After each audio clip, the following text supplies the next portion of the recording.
These are your notes on temperature and heat. We're going to start out by reviewing the phase change graph.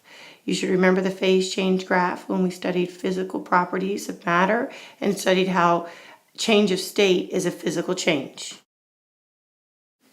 Starting at the bottom corner of the graph, our matter is in the state of a solid. As heat energy is added, it melts and becomes a liquid.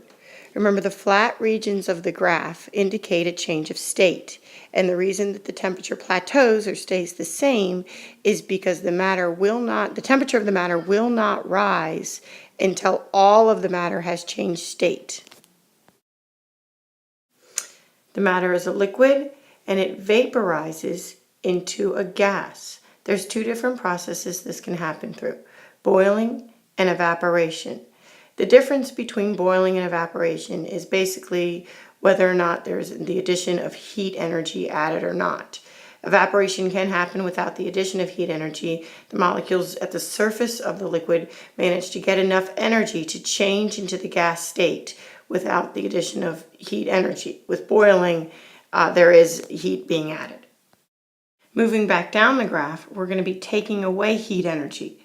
Changing from a gas to a liquid is called condensation.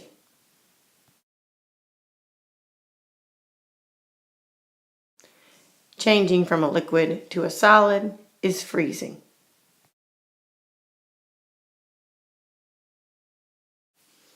Now let's talk about the way the particles behave as they're heated and cooled. As particles heat up, they move faster and expand or spread out. As particles cool down, they slow down and contract or move closer together. This is a good description of why the different particles behave differently in their three states of matter.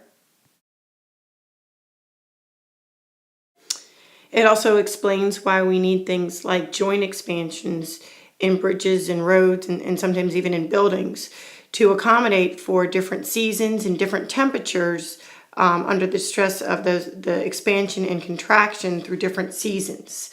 The metal in the bridge will actually expand or spread out during the hot summer days, and then cool and contract during the cool winter days. So they need to allow for this in the bridge. Otherwise, the metal and the concrete and the structure of the bridge would start to crumble under the constantly changing temperature and the expansion and contraction.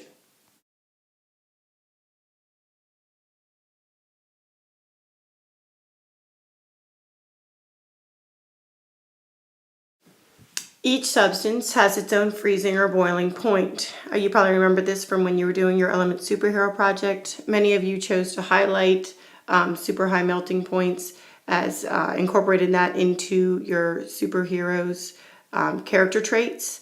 Solids like metals have very high freezing or melting points, which is why they're solids at room temperature, and you have to get them very, very hot in order to melt them. Gases like liquid nitrogen, shown here, has a very low freezing or melting point, so you have to get it very, very cold to change it into a liquid, and obviously even colder to change it into a solid. We saw the example of solid carbon dioxide at the beginning of the year with our dry ice, and it changes immediately into a gas at room temperature. Water's melting and freezing point is 0 degrees Celsius. It boils and condenses at 100 degrees Celsius. And remember, those are the same temperatures. You just have to take into account or really understand whether you're adding or taking away the heat energy to see what change of state is occurring.